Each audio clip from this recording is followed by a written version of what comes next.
Muy buenos días, no sé si me escuchan. Buenos días, licenciado. Muy buenos días para todos, la mejor de las mañanas. Buenos días, licenciado. Buenos días, Rosario. Bueno, muy buenos días para todos. Vamos a continuar entonces con nuestra sesión de clase. Estábamos viendo el día de ayer el tema de los conceptos básicos. Contiene el primer punto del programa de cursos relativo al llamado constitucionalismo. Veíamos un poquito el tema para ahondar en el constitucionalismo económico, primero tendríamos que tener la claridad de a qué nos referimos cuando hablamos del constitucionalismo. El constitucionalismo, pues, es esa idea fundamental de limitar el ejercicio del poder, decíamos el día de ayer. Es ese estudio que hacen los diferentes doctrinarios, estudiosos del derecho, en la búsqueda de buscar una fórmula para limitar el ejercicio del poder, ese poder que en su momento pues hace determinadas arbitrariedades. Y la forma de manifestación del límite al ejercicio del poder es indiscutiblemente pues, dotar a un Estado de una constitución. Al final el producto del constitucionalismo es una constitución, pero previo a que nazca detrás de una constitución existe el constitucionalismo. Y entonces veíamos que el constitucionalismo tiene por lo menos cuatro. Al momento de definir qué es el constitucionalismo, tenemos cuatro objetivos principales que busca el constitucionalismo. El primero de ellos decíamos que es dotar a los estados de una constitución escrita. Existen estados en los cuales se llama el llamado derecho constitucionario, el cual no existe un derecho escrito, simplemente es trasladado de una generación a otra generación. Y hay constituciones, pues es muy rara las constituciones que todavía existen a través de un derecho constitucionario. Hoy en día, desde hace más de 200 años que surgen las primeras constituciones a nivel mundial, más de 200 años para los presentes, pues ya existen constituciones, o la mayoría de casos son constituciones escritas. Entonces el constitucionalismo pues va a ser esa tendencia sociopolítica que va a buscar primero dotar a un Estado de una constitución escrita. Pero la constitución no va a ser cualquier norma jurídica. A esa constitución, la misma constitución debe de reconocerle la supremacía. Si no, estaríamos ante cualquier norma que tendría la misma preeminencia y no existiría entonces esa jerarquía normativa que estudiamos en su momento en Introducción al Derecho, cuando existe la jerarquía normativa de aquel austriaco llamado Haskell, ¿verdad?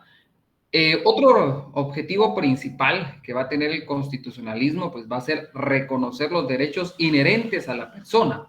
Y cuando hablamos de los derechos inherentes de la persona, nos referimos tanto a los derechos individuales como a los derechos sociales. Veíamos que nuestra Constitución, pues tiene ese apartado tanto de derechos individuales como derechos sociales al momento de su elaboración. Otro objetivo que busca el constitucionalismo es buscar una estructura al Estado, tratar de crear una estructura al Estado, esa estructura, y también someter a esa estructura, a quienes se integran esa estructura y a las autoridades al derecho. Porque entonces no existiría entonces el llamado que usted pues tiene que respetar las normas jurídicas y entonces cualquiera pues podría hacer valer lo que quisiera sin necesidad de respetar un orden jerárquico, sin respetar la Constitución como tal. Nos encontraríamos entonces prácticamente en un barbarismo porque no existiría como tal forma de limitar el ejercicio del poder. Entonces ahí estamos ante el llamado constitucionalismo. Veíamos que el constitucionalismo pues ha tenido ciertas épocas o se puede dividir para su estudio en diferentes, por lo menos en dos. Veíamos que existe el llamado constitucionalismo liberal y el constitucionalismo social. De estos constitucionalismos va a depender mucho la constitución que como Estado podamos tener. Es importante poder determinar, cuando hablamos de un constitucionalismo tanto clásico como liberal, o en su caso si estamos ante un constitucionalismo que no tiene tendencia a ser un constitucionalismo clásico, sino un constitucionalismo social.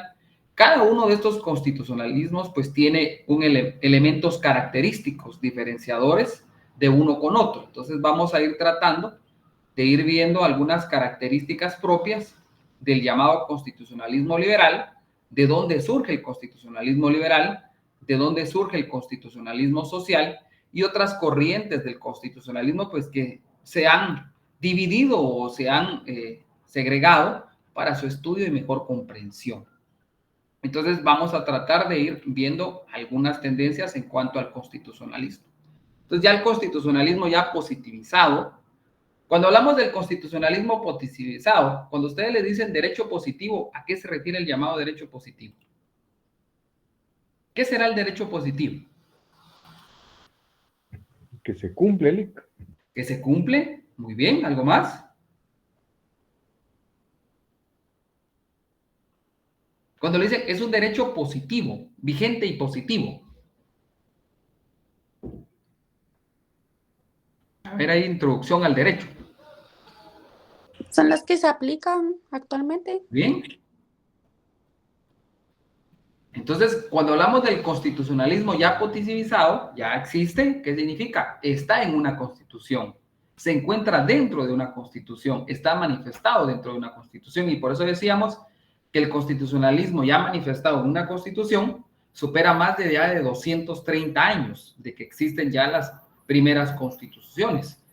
Y si nos vamos al derecho, pues, en América, pues hablamos de la Constitución de los Estados Unidos, que algo característico de la Constitución de Estados Unidos es que, a diferencia de nosotros, ¿cuántas constituciones hemos tenido? A ver ahí, si se recuerdan de su derecho constitucional, ¿cuántas constituciones hemos tenido?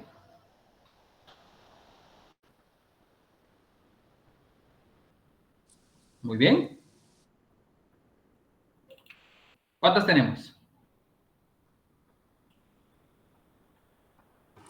6, licenciado. 6. Muy bien. Dígame por lo menos 3. La del 56, la del 65 y la del 85. Muy bien. ¿Alguien más que agregue las otras? La Constitución de Bayona. La de 1800. 1800, ¿cuál, Claudia? Porque hubieron varias. La de 1824, la de 1879 y si no estoy mal, la de 1945, Lic. Muy bien, ahí vamos. Entonces tenemos la Constitución. Recuérdense que tenemos una Constitución de la República Federal de 1821. Luego la Constitución Política del Estado de Guatemala de 1825. Y luego tenemos la Constitución, la Ley Constitutiva, que así se le denominó, de la República de 1879. Y luego pues ya tenemos la Constitución Política de la República de Centroamérica de 1921. Pues ya después la Constitución Política de 1945, la Constitución Política de la República de 1956, la contrarrevolución que ustedes se recordarán, y luego tenemos la de 1965, y luego la actual que acaba de cumplir 40 años, que es la Constitución de 1985. Ahora, ¿por qué es importante la historia en cuanto a las constituciones?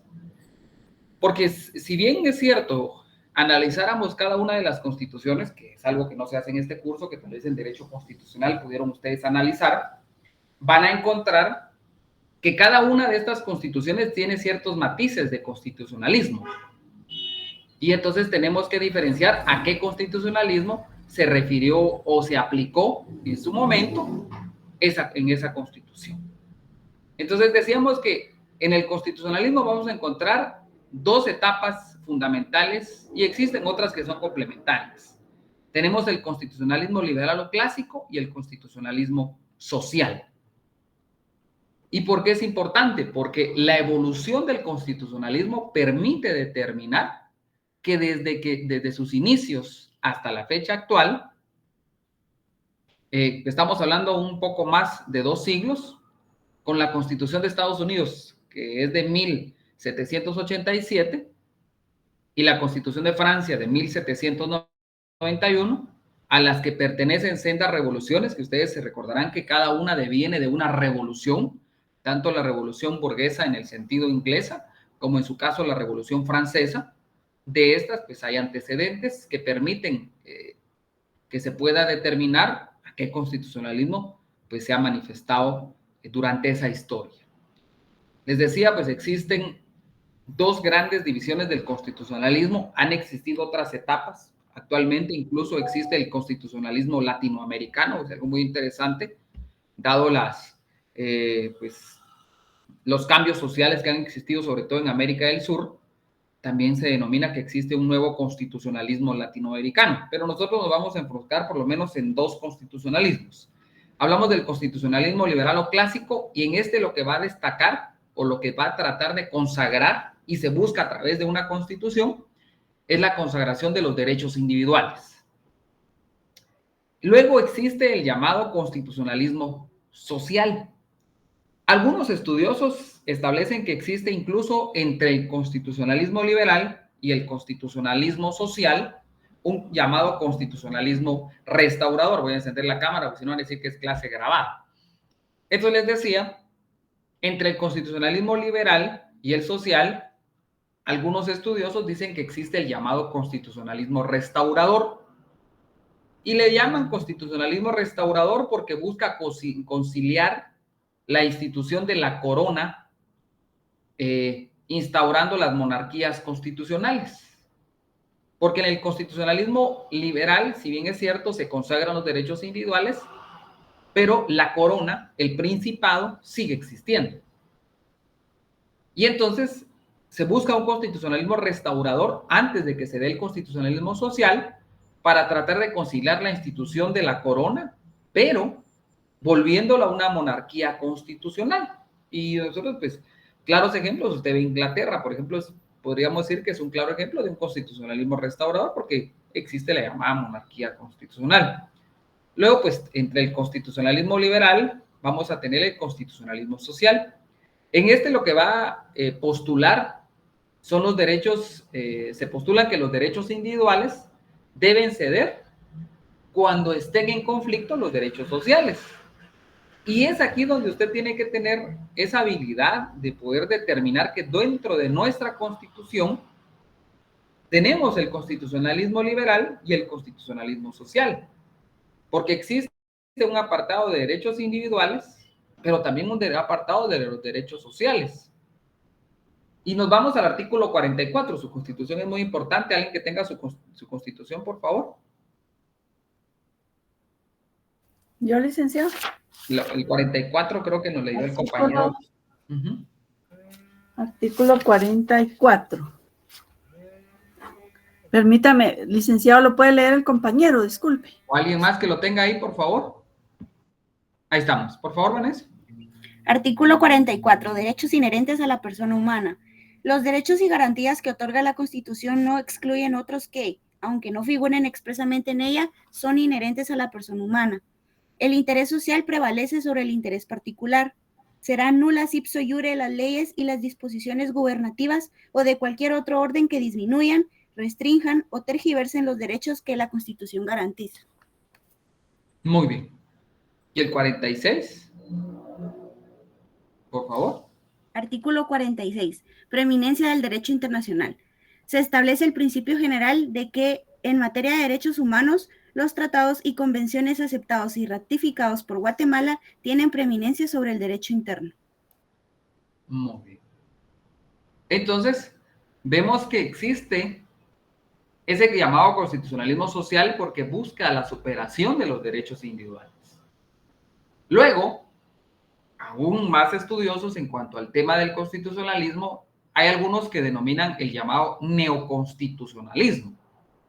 Y el neoconstitucionalismo lo que postula es que la Constitución es garantizadora o va a garantizar y debe ser garantizada por los jueces e instituye la ponderación como mecanismo último de su aplicación. ¿Qué significa? Le da preeminencia a los jueces en cuanto a la aplicación, que los jueces son los que deben velar por el cumplimiento de la Constitución. Luego tenemos la última corriente que surge en América Latina y sobre todo en los países de América del Sur, el llamado el nuevo constitucionalismo latinoamericano. Este sobre todo nace en Bolivia, Ecuador, Venezuela, que que buscan establecer mecanismos de legitimidad y control sobre el poder constituido, mediante, en muchos casos, nuevas formas de participación vinculante. ¿Cuál es la diferencia entre poder constituido y el poder constituyente? Derecho constitucional. ¿Cuál será la diferencia?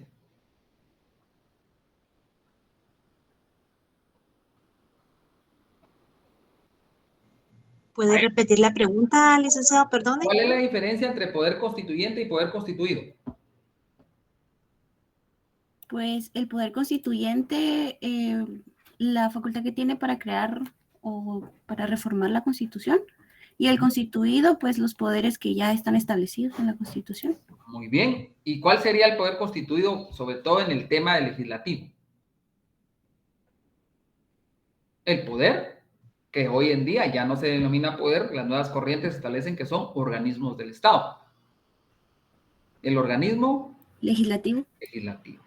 Entonces, el nuevo constitucionalismo latinoamericano establece que, si bien es cierto, existe un poder constituido, el cual tiene la facultad de crear normas jurídicas, incluso reformar la Constitución en cierta manera y sobre ciertas partes nada más, también debe existir nuevas formas de participación vinculante que traten de ejercer control. Y entonces vemos nosotros que en Guatemala pues sí existe cierta manifestación de ese constitucionalismo latinoamericano. Recuérdense ustedes que en la firma de los acuerdos de paz, lo más importante o lo que se buscaba era la participación ciudadana.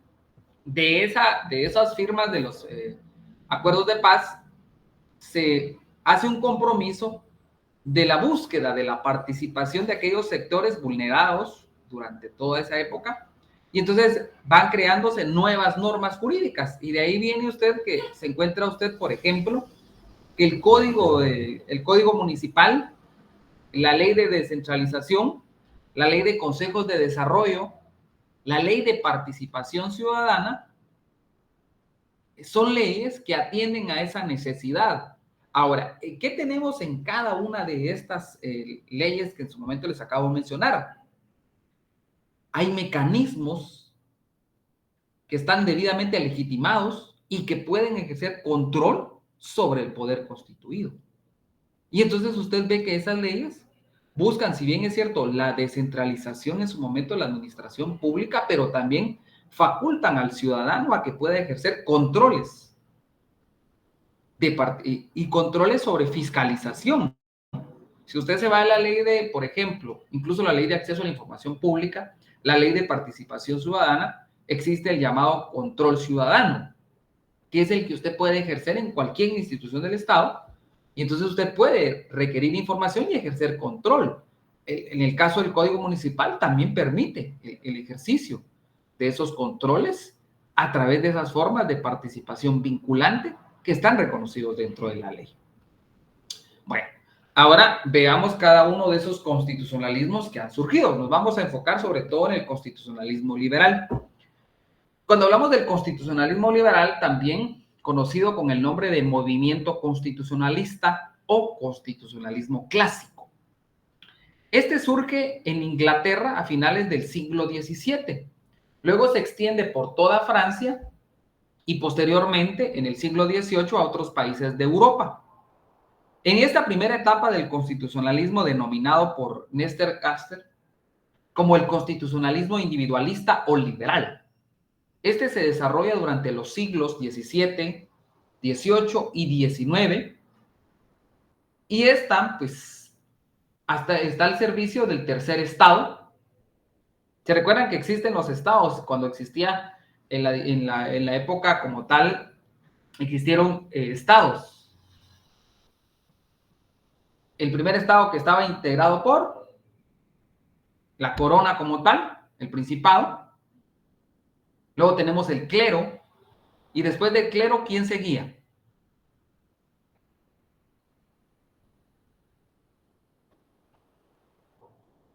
¿Por ahí están o no están?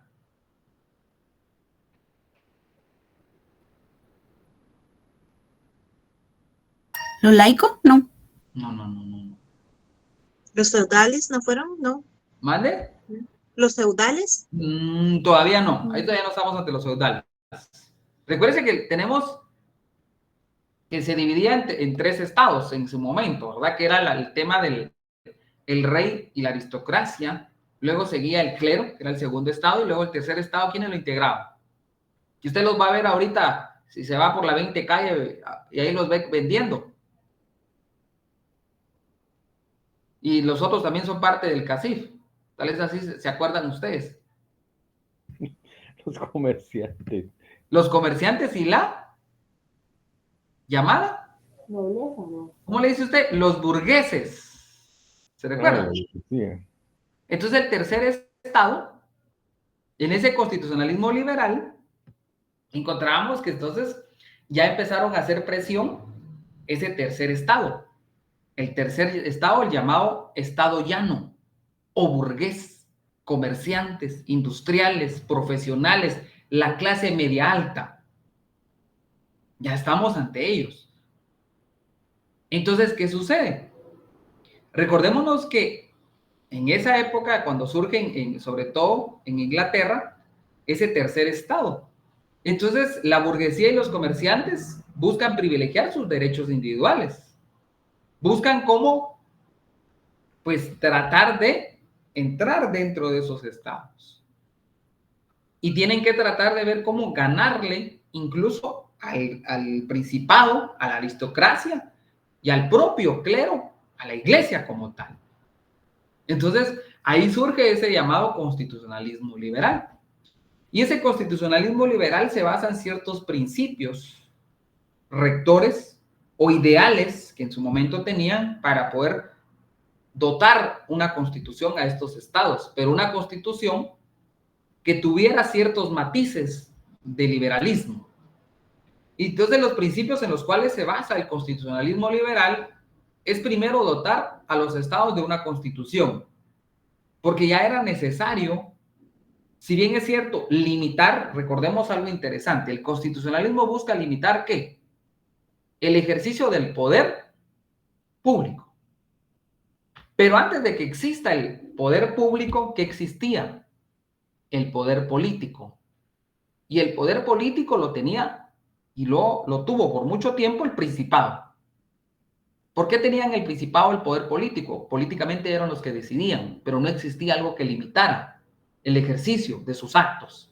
Entonces se ve la necesidad de crear una constitución que realmente limitara, no el poder público, perdón, que limitara no solo el poder político, sino también que limitara el poder público. Entonces, los principios, del constitucionalismo liberal es primero dotar a los estados de una constitución. Y aquí es donde surge la llamada división de los poderes. En el constitucionalismo liberal, eso era lo que se buscaba. La división de poderes, separar el ejercicio de los poderes. Y luego ya que teníamos una constitución de corte liberal, en la cual se dividieran los poderes, ejecutivo, legislativo y judicial, era también consagrar y garantizar a través de esa constitución los derechos individuales y libertades públicas. Y era la parte medular del constitucionalismo liberal. Y también era dotar y reconocer al pueblo la titularidad de la soberanía. Porque el pueblo también debía tener esa soberanía. Que antes a la soberanía pues se le daba otro nombre. La omnipotencia. Cuando le dicen usted es omnipotente. Bueno, pues la omnipotencia que tenía en su momento el principado, ahora se lo trasladamos al pueblo. El pueblo es el omnipotente. Entonces se le cambia el nombre de omnipotencia a soberanía. Y luego se da también otro principio en el cual sale el constitucionalismo liberal, es la representación política, basada en la doctrina del mandato libre, el ejercicio del mandato libre. Otro principio era establecer limitaciones y controles precisos al poder de los gobernantes, que era algo importante dentro del constitucionalismo también. Y también era consagrar de modo particular el derecho a la propiedad como un derecho natural de las personas. Claro, sujeto a las limitaciones del gobernante. Y por eso vemos que usted, ¿dónde tenemos reconocida la propiedad privada?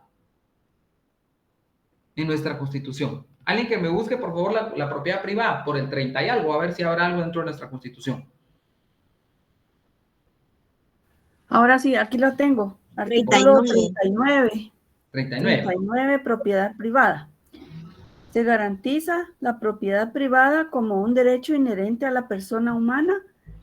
Toda persona puede disponer libremente de sus bienes de acuerdo con la ley. El Estado garantiza el ejercicio de este derecho y deberá crear las condiciones que faciliten al propietario el uso y disfrute de sus bienes, de manera que se alcance el progreso individual y el desarrollo nacional en beneficio de todos los guatemaltecos. Muy bien. Ahora, y entonces ya surgimos lo siguiente. Entonces uno dice, pues, ¿y de dónde salió ese artículo entonces? ¿Será que fue una iluminación del constituyente? No. Eso nace de ese constitucionalismo liberal. Surgió en Francia e Inglaterra. La división de los poderes no fue una idea aquí en nuestra Constitución. Nos la inventamos, fue inspiración divina. No, es de ese constitucionalismo. Por eso nuestra Constitución es un claro ejemplo de las manifestaciones de los constitucionalismos que han existido. No de los constituyentes, del constitucionalismo que ha existido. Y si usted se percata y se toma usted al final analizar, véase en nuestra Constitución, si usted se va desde el preámbulo, ¿qué establece el preámbulo? Alguien que me lea el preámbulo. ¿Se lo puedo leer yo? Por favor. Invocando el nombre de Dios, nosotros, los representantes del pueblo de Guatemala, electos libre y democráticamente, reunidos en Asamblea Nacional Constituyente, con el fin de organizar jurídica y políticamente al Estado, afirmando la primacía de la persona humana como sujeto y fin del orden social, reconociendo a la familia como génesis primario y fundamental de los valores espirituales y morales de la sociedad, y al Estado como responsable de la promoción del bien común, de la consolidación del régimen de legalidad, seguridad, justicia, igualdad, libertad y paz, inspirados en los ideales de nuestros antepasados y recogiendo nuestras tradiciones y herencia cultural, decididos a impulsar la plena vigencia de los derechos humanos dentro de un orden institucional estable, permanente y popular, donde gobernados y gobernantes procedan con absoluto apego al derecho. Ahí estamos. Y si usted revisa, por ejemplo, el preámbulo contiene muchos de los principios del constitucionalismo liberal. Y si usted se va a su Constitución y empieza a ver cómo está distribuida nuestra Constitución, cómo está estructurada nuestra Constitución, usted se va a percatar. Primero, que la Asamblea lo que buscaba era dotar una Constitución. Que en esa Constitución tenemos la división de poderes. Que en esa Constitución se consagra y se garantiza los derechos individuales y libertades públicas. Que se le otorga al pueblo la titularidad de la soberanía. ¿En quién reposa la soberanía? ¿O ese poder omnipotente? ¿Quién lo tiene? El pueblo. En el pueblo. Este únicamente lo delega, pero se le reconoce. Es uno de los principios del constitucionalismo liberal. ¿Existe la representación política basada en la doctrina del mandato libre? Sí existe. ¿Se establecen límites y controles sobre el poder de los gobernantes? Sí. Claro que existen los llamados órganos extrapoderes. La Contraloría General de Cuentas, Tribunal Supremo Electoral, Corte de Constitucionalidad. Todos ellos son órganos extrapoderes que ejercen poder sobre los gobernantes. ¿Consagra de modo particular el derecho a la propiedad como un derecho natural a la persona? Sí. Entonces vemos ahí que nuestra Constitución tiene matices de constitucionalismo liberal. Y los tiene porque hay antecedentes. Entonces, los ideales promulgados por el constitucionalismo liberal se plasman en diversos documentos constitucionales, frutos a su vez, pues, de 3 revoluciones. 3 revoluciones son las que dan surgimiento al constitucionalismo liberal. La Constitución inglesa del siglo XVII, la Revolución Norteamericana del siglo XVIII y la Revolución Francesa también del siglo XVIII. Ahora, ¿qué constituciones en las cuales los primeros logros perdurables del constitucionalismo liberal fueron en qué constituciones? Que sigue estando vigente es la Constitución de Estados Unidos de 1787. La Constitución de Estados Unidos de América es una constitución de corte liberal, que significa en ella está el puro constitucionalismo liberal. Prueba de ello que es una constitución que desde que fue promulgada y entró en vigencia, sigue teniendo vigencia como tal. Claro, se le han hecho enmiendas, pero en su génesis y en su esencia sigue siendo una constitución de corte liberal, porque en ella está plasmado el constitucionalismo liberal.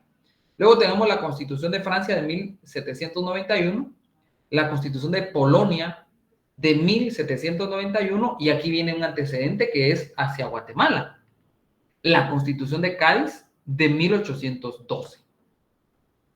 Esa también en su momento. Recordémonos que Guatemala, cuando ya empieza a gestar el tema de la independencia y el tema de poder tener su propia constitución, no es una inspiración propia del Estado de Guatemala, no. Es de ciertas corrientes de constitucionalismo. Y entonces, cada uno de estos, ¿sí? ¿Don Raúl? De hecho, la capitanía mandó al presbítero Larrazábal como diputado a las Cortes de Cádiz en 1812. Ahí está. O sea, ya tenía, digamos, la burguesía local, esa participación hacia la burguesía peninsular, que ya se estaban como peleando, ¿verdad? Para que las ganancias se quedaran aquí, el comercio. No se fueran para allá. Pero aquí es donde vemos algo. Entonces, ese llamado tercer estado ganó sobre el primero y segundo estado. Entonces ya la burguesía y los comerciantes dijeron, momento, señores, nosotros vamos a participar. Ya es justo que tengamos un documento que nos garantice nuestras libertades y nuestros derechos. Y entonces es ahí. Entonces la Constitución de Cádiz, cuando vemos nuestras constituciones, las primeras constituciones, si ustedes estudian el constitucionalismo nacional, no el internacional, porque el internacional es muy amplio, pero por lo menos el nacional usted va viendo los matices que nuestras constituciones a lo largo de la historia han tenido. Y que cada una de esas revoluciones, por ejemplo la Revolución de Inglaterra, hizo aportes al constitucionalismo moderno, al constitucionalismo que hoy tenemos. Porque ese constitucionalismo liberal que gestó en Inglaterra, en esa revolución inglesa del siglo XVII, nos dio ciertos aportes que hoy en día siguen estando vigentes en nuestras constituciones. Inglaterra, por ejemplo, la cristalización de la teoría de la representación. Eso que nosotros podemos delegar en alguien que nos represente. Eso viene de Inglaterra, a través de la puesta en marcha de una institución esencial para el funcionamiento del régimen democrático. ¿Qué es lo que existe en Inglaterra que representa al pueblo? ¿Cómo se denomina en Inglaterra? Ministros, no. No. Que lo representan. Que aquí nosotros lo tenemos sobre la 9ª Avenida. Pero allá, ¿cómo le llaman? La Cámara de los Comunes. El llamado Parlamento. El Parlamento. El Parlamento. La teoría de la representación nace en Inglaterra, el Parlamento. En el caso de Guatemala, pues tenemos nosotros el Congreso de la República, los padres de la patria, y a veces quisiera ser uno huérfano, porque qué padre el que le tocó, ¿verdad? Entonces, pero ya esos ya son otros 20 pesos, ¿verdad? Pero la teoría de la representación nace en Inglaterra. Luego la formalización de las garantías para la seguridad individual a través de la institucionalización del habeas corpus. Si usted se da cuenta, nuestra ley de amparo de exhibición personal y de constitucionalidad lo contiene. El habeas corpus no es un ingenio nuestro, no, que viene de Inglaterra. La implantación del sistema de gobierno parlamentario o de gabinete, también lo tenemos nosotros. Eso es un antecedente que nos da el constitucionalismo. Claro, en ese proceso se cumplió a lo largo del siglo XVIII, que buscaba establecer un equilibrio entre poderes, entre el ejecutivo, que era la corona en su momento, y el legislativo, que era el parlamento. Pero era mediante mecanismos como el de la responsabilidad política del gobierno ante el parlamento, el derecho a la disolución de que goza aquel sobre este, por ejemplo, también en un momento determinado. Por eso vemos que, por ejemplo, la interpelación deviene también de Inglaterra, son antecedentes. Ahora, incluso tenemos a Inglaterra, pero también tenemos a Estados Unidos. Estados Unidos, su constitución o ese constitucionalismo nos da ciertos aportes al constitucionalismo moderno y lo manifiesta nuestra constitución. Por ejemplo, en el caso de Estados Unidos, el haber dado la primera constitución escrita. Recordémonos que Estados Unidos nos da la primera constitución escrita de carácter nacional y en el mundo. Y esta se da por medio de la Constitución de Filadelfia de 1787. En esa constitución se adopta por primera vez la adopción del Estado federal. Claro que nosotros no tenemos un Estado federal. Se trató en su momento a través de unificar Centroamérica y crear estados federados, pero es algo que fue un sueño fugaz, pero se dio en su momento. Pero la Constitución estadounidense contiene esa forma de Estado federado. También un aporte que nos da la Constitución de Estados Unidos es el régimen de división de poderes con su corolario de sistema presidencial. Recordemos que el sistema presidencial, y eso es algo que ustedes estudiaron en Derecho Administrativo, cuando estudiaron el sistema de gobierno. El sistema de gobierno ustedes lo estudiaron en Derecho Administrativo. Por eso les decía que aquí es recordar derecho constitucional y derecho administrativo, 1 y 2. Estamos haciendo un recordatorio. ¿Por qué? Porque en el caso del sistema presidencial, ustedes ya saben diferenciar cuando estamos ante un sistema presidencial, un sistema de primer ministros, cuando estamos hablando de ministros, cuando hablamos de secretarías. Guatemala, pues, siempre nos gusta hacer esa mezcolanza y somos mucho de las mixtas, no de las que venden en la U, sino de hacer esa mezcolanza entre sistemas. Y lo único que crea es más burocracia y más gasto público. Pero en el caso de Guatemala adopta el sistema presidencial, que es un antecedente del constitucionalismo liberal de los Estados Unidos.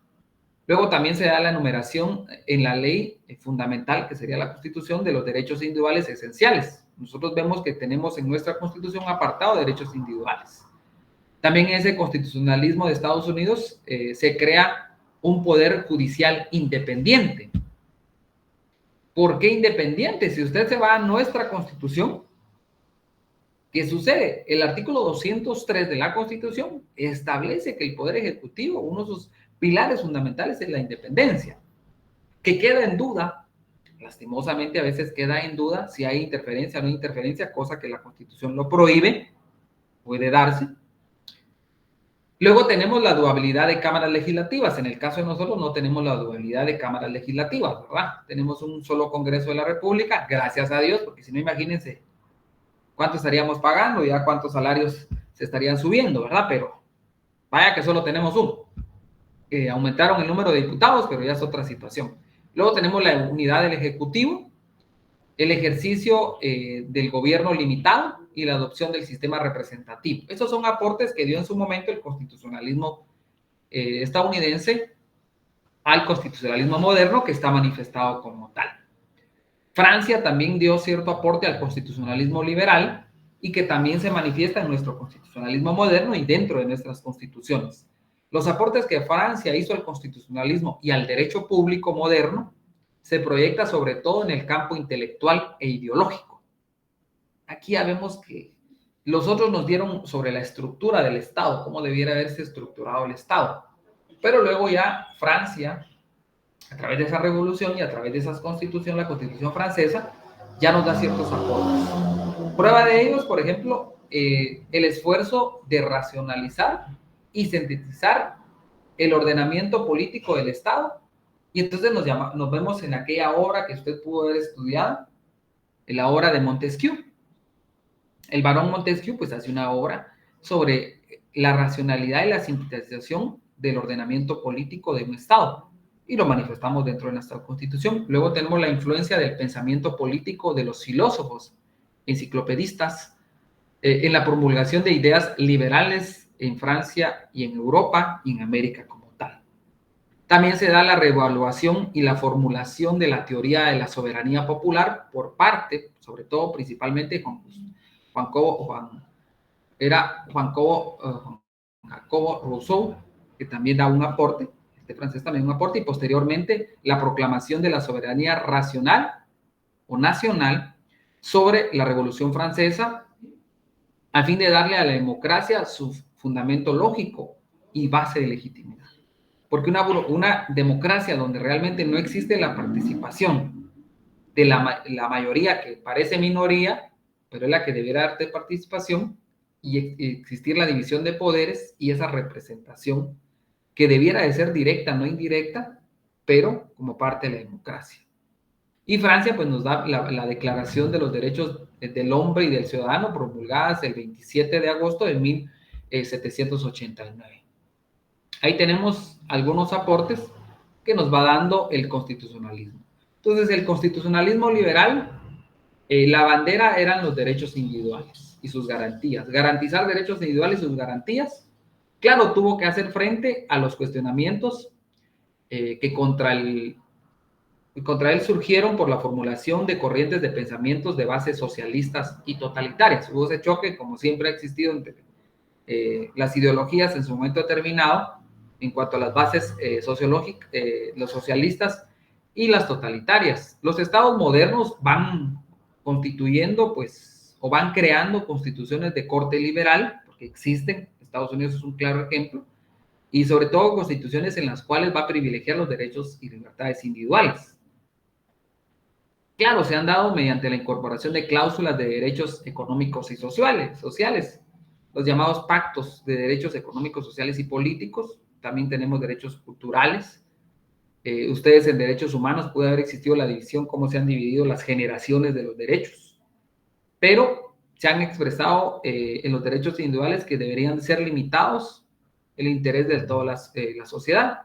Prueba de ello es que nuestra Constitución establece en su momento el tema de que la preeminencia de los derechos de la colectividad sobre los derechos individuales.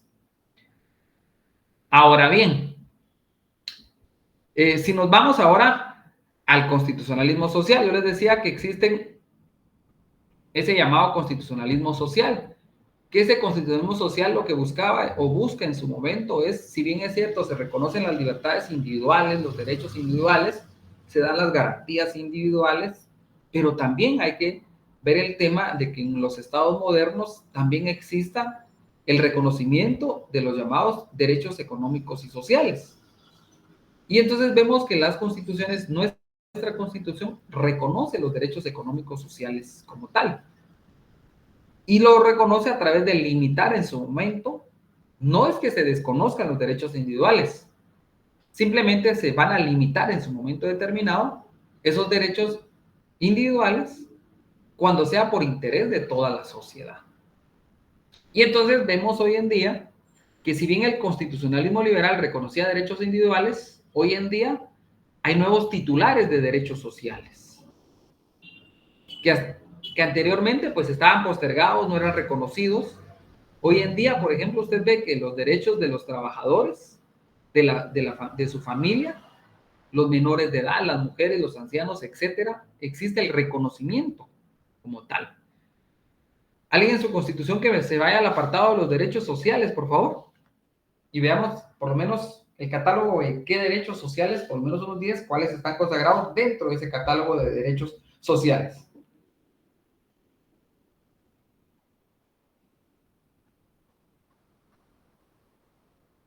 Uno por uno, tampoco sean tan rápidos. ¿Le decimos así el artículo, licenciado, o cómo? ¿De dónde inician los derechos sociales? Del artículo 47, más o menos.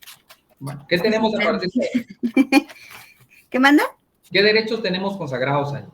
La familia, la cultura, la educación, las comunidades indígenas, universidades.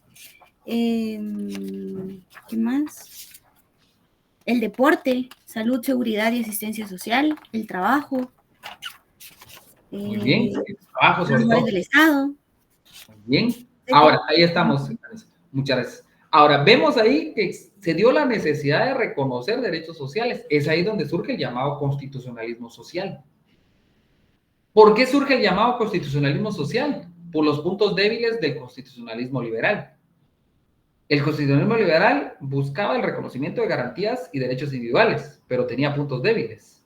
Entonces, los puntos débiles del constitucionalismo liberal resultaron ser múltiples, resultaron ser muchos, al extremo de evidenciar que sus postulados eran meramente formales y no materiales, no se manifestaron, no se materializaron, ya que la libertad, la igualdad y la fraternidad era solamente válido en esa clase, en ese tercer estado. ¿Cuál era ese tercer estado? A manera de recordatorio. No puede ser. Las comunidades había mencionado.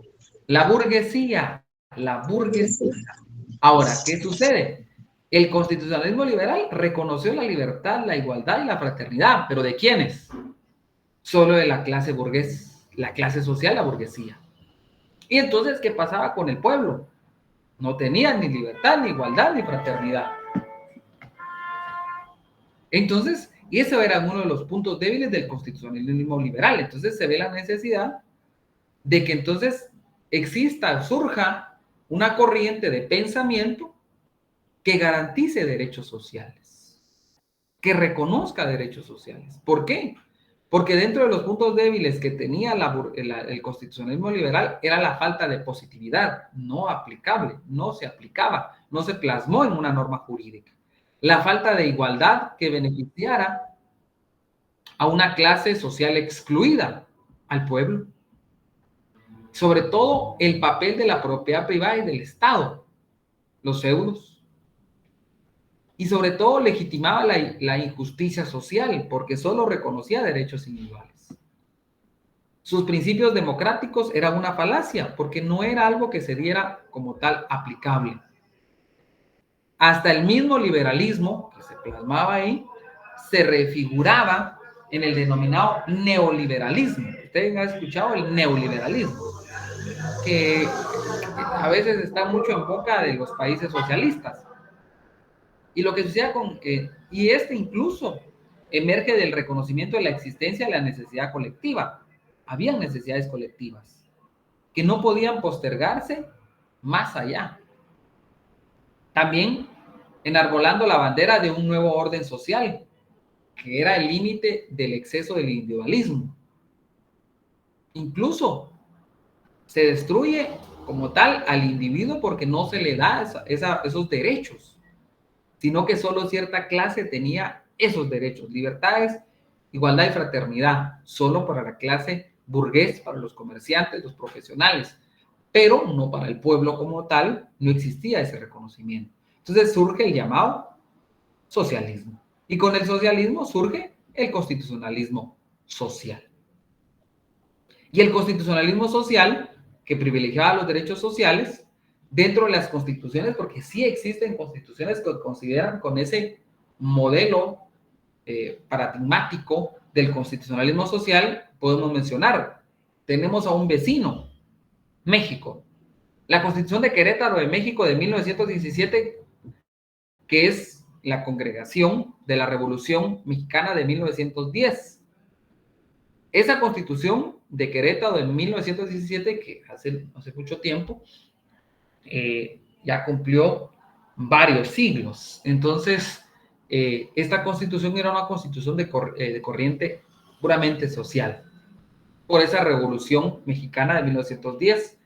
Tenemos la constitución también de la República Socialista Federal Soviética de Rusia, de la Revolución de 1917. Luego tenemos la Constitución de Weimar, Alemania, que esa tal vez ustedes la habrán escuchado, en constitucionalismo le enseñan a uno, o le mencionan a uno la Constitución de Weimar, de Alemania de 1919, que concreta la Revolución de 1918. Y entonces, las manifestaciones del constitucionalismo social se tramó, pues comienza a enclavarse a partir del siglo XIX y se concreta en el siglo XX comparte ciertas características formales del constitucionalismo inicial, por ejemplo, la constitución única, orgánica y suprema, que debiera de existir, pero difiere en su momento del contenido del juego político económico y trata de que las constituciones no solo sean en favor de ese tercer estado, sino también del cuarto estado. Ya vemos que aquí existe ya el cuarto estado. En el constitucionalismo liberal, quien ganó y privilegió y ganó espacios fue el tercer estado, que era la burguesía, los comerciantes. Ellos, pues, pusieron sus condiciones. Luego, con el constitucionalismo social, ya tenemos al cuarto estado, la clase trabajadora. Entonces, la clase trabajadora dice, bueno, es momento de reconocernos nuestros derechos. Y entonces, ahí es donde surge el llamado constitucionalismo neoliberal social, constitucionalismo marxista, como también se le denominó, y el llamado constitucionalismo corporativo. El constitucionalismo social, pues al final lo que busca ser la respuesta a las deficiencias que presentó el constitucionalismo liberal, y así resguardar la mayoría de postulados de este último. Y con la herencia que ponen esencialmente énfasis en la positividad de un concepto realmente positivo de libertad, un concepto sustancial de lo que es la igualdad, una participación política, una dignificación a la ética y política del trabajo y de los trabajadores, la función social de la propiedad, la dignidad de la vida, que debe ser una meta gubernativa, la solidaridad como un bien jurídico, la justicia social y la intervención social. Esas eran unas bases ideológicas del constitucionalismo social. Y nuestra Constitución también tiene estas bases ideológicas. Si usted se va, el respeto a la vida. Vea en su momento, el Estado protege desde la concepción. Desde la concepción es contradictorio cuando regula la pena de muerte, ¿verdad? Pero no es aplicable en Guatemala. Pero vemos que consagra el postulado de la protección a la vida, la justicia social. ¿Existe la llamada justicia social? Sí, está dentro de los deberes del Estado, debe existir una justicia social. Así como el constitucionalismo liberal tuvo principios, los postulados que orientaron el constitucionalismo social fueron diversos. Por ejemplo, uno de los varios principios del constitucionalismo social es establecer un nuevo orden económico distinto. Y aquí es donde entra el constitucionalismo económico, que es el aterrizaje de lo que vamos a estudiar. Porque el constitucionalismo liberal le dice a usted, comerciante, usted es libre de hacer lo que usted considere. Pero el constitucionalismo social le dice, momento, hay que establecer un nuevo orden económico, donde el Estado intervenga, donde el Estado participe, donde el Estado no sea simplemente un observador en materia económica, sino que sea un elemento participante y principal dentro de la economía. Y de ahí surge el llamado constitucionalismo económico, las llamadas constituciones económicas que se dan en algunos países. Bueno, nos quedamos hasta acá. Hoy podemos colocar ustedes, si quieren, coloquen constitucionalismo social, constitucionalismo liberal y constitucionalismo social como parte de la clase. Y si tienen alguna duda, la vemos el día de mañana. Bueno, sí están ahí, ¿verdad? Sí, Lick, ¿dónde estará el...? Gracias, Lick. Ya les van a mandar el enlace ahorita de clases. Ya apareció. Muy bien. Un saludo a Lick. Igualmente, Raúl, que tenga buen día. Licenciado, una pregunta. Mande. Una pregunta.